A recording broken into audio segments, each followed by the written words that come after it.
Hello friends, welcome back to my channel. তোমরা সবাই কেমন আছো? আশা করছি সবাই বেশ ভালো আছো। আমিও বেশ ভালোই আছি। আজ হচ্ছে বুধবার আর এখন বাজে কিন্তু দুপুর 12:30টার মতন। এখন থেকে আজকে আমি আমার ব্লগটা স্টার্ট করছি। আর আজ হচ্ছে কিন্তু আগস্ট মাসের 27 তারিখ।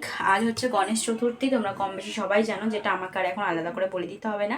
তো হয়তো অনেকের বাড়িতে ছোটোখাটো হয়তো পুজোও হচ্ছে, সমস্ত কিছু হচ্ছে। আমাদের বাড়িতে কিন্তু সেরকম কোনো ব্যাপার নেই।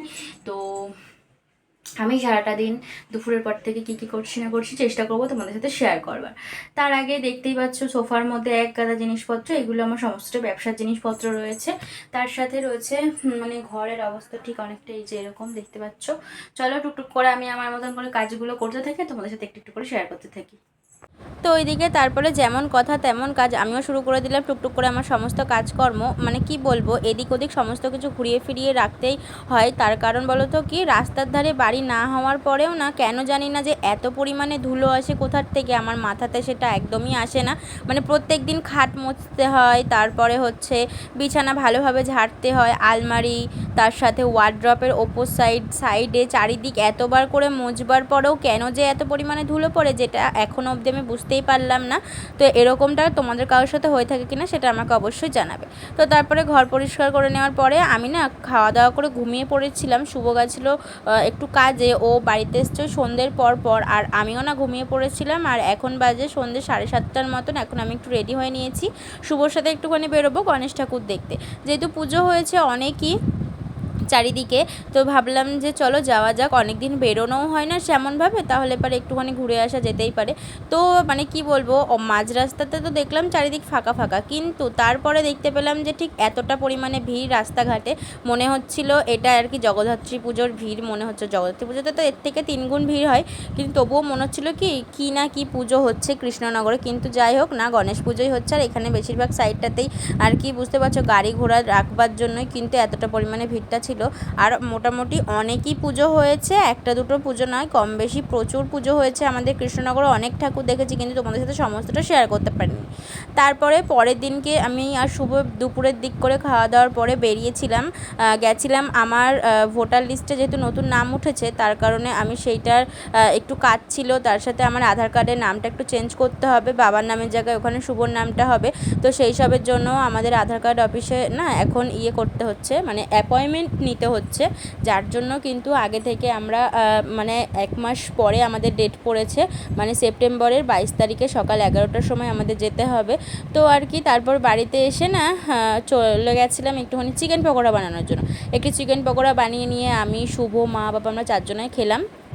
তারপরে সন্ধ্যের পরে এখানটাতে আমি বসিয়ে দিয়েছি এক সাইডে ভাত, আর এক সাইডে কিন্তু রুটিগুলো বানাবো। তার আগে সমস্ত রুটিগুলোকে আগে আমি বেলে নিচ্ছিলাম, তাহলে একটু সুবিধে হবে আর কি, দুটো দুটো করে ভাজতে পারবো।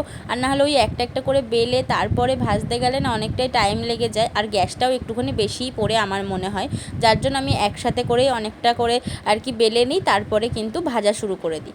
তো মানে মা বাবা খাবে হচ্ছে কিন্তু রুটি, ওটা আমাকে প্রত্যেক দিনের জন্যই বানাতে হয়। আর হচ্ছে কিন্তু আর কি আমি আর শুভ খাবো কিন্তু ভাত, যার জন্য আমাকে 2 রকম জিনিসই রান্না করতে হয়। আর এখানটাতে তারপরে খাওয়া দাওয়া হয়ে গেছে, রাত এখন 11:30টার মতন বাজে, শুয়েই ছিলাম। শুভ চলে যাবে ডিউটিতে। চলো তারপরে তোমাদের সাথে আবার কথা হবে। তো এখন কিন্তু বাজে রাত্রি 12:30। আমি এখনও ঘুমাইনি। আমি এতক্ষণ শুভ বেরোলো, ডিউটি আছে আজকে, নাইট ডিউটি বলেও বেরিয়ে গেল। আমি নিচ অব্দি গেছিলাম, ওকে আগিয়ে টাগিয়ে দিয়ে এসে আমি ঘরে এলাম। আর এখনও ঘুমাইনি বলতে ঘুম আসছে না, শুভ না থাকলে না ঠিক আমার ঘুমটা আসে না ঠিকভাবে। বাইরে একটা মানুষ সারাটা রাত জেগে থাকলে পারে না, আমার চট করে ঘুমটা আসে না যদিও বা। আর তার থেকে মেন কথা, আমার একটা কোনো ফাঁকা ফাঁকা লাগে ও যদি বাড়িতে না থাকে। আর এই বিগত 3 বছর ধরে তো এই জিনিসগুলো হয়েই আসছে, তার জন্য অভ্যাস হয়তো হয়েছে ঠিক আছে, কিন্তু সেইভাবে না এখনও মানে মন থেকে সেই জিনিসটা আসে না যে শুভ নেই, ঘুমিয়ে পড়বো নিশ্চিন্তে। এই জিনিসগুলো আমার এখনও মানে আমি অভ্যাসে পরিণত করতে পারিনি। অনেকেরই হয়তো অভ্যাস হয়ে গেছে, কিন্তু আমার এখনও অভ্যাসে পরিণত হয়নি। শুভ না থাকলে আমার অনেক রাত হয় ঘুমাতে, মানে আমি কাজ করি না ঠিকই, শুয়েই থাকি, ফোন ঘাঁটি, জেগে থাকি। শুভকে একটু একটু বাদে বাদে ফোন করি, কী করছে, কোথায় আছে না আছে, আমার একটা টেনশন হয় তার জন্য।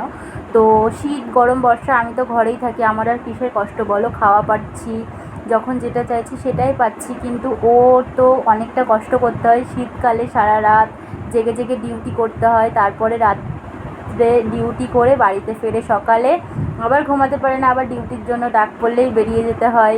তো এইগুলোই দেখি, তো তাই ভাবি যে জীবনটা খুব একটা সহজ না। যতটা আমরা সহজ হিসাবে আর কি মানে নিজের মতন করে চালাই, সেটা অনেকটা না হয়তো। তো যাই হোক, সামনেই পুজো আসছে, অনেকেই অনেক রকমভাবে আনন্দ করবে, মজা করবে, কিন্তু আমাদের ক্ষেত্রে সেটা হয় না। হয়তো আনন্দ মজা আমি হয়তো করি, কিন্তু শুভদের সেই জিনিসগুলো হয় না। আর সেই জিনিসগুলোর প্রতি ওদের কোনো এখন আর আগ্রহটা নেই, যেহেতু বিগত আজ কিছু বছর ধরে যেহেতু এই লাইনের সাথে যুক্ত আছে, মানে এই রকম একটা প্রফেশন বেছে নিয়েছে যেহেতু ওরা, তার জন্য কথাটা বলা। তো মানে পুজোর সময়টাতেই ওদের আর কি একটু বেশি ডিউটির চাপটা থাকে, মেন ব্যাপার হলো এইটা। তো এই কথাগুলো বলবার এমন কোনো কারণ ছিল না, কিন্তু কিছু কথা মনে হলো, তার জন্য তোমার সাথে শেয়ার করলাম। আর যাই হোক, চলো তো এখনকার মতো সবাইকে টাটা, দেখা হবে নেক্সট একটা ভিডিওতে।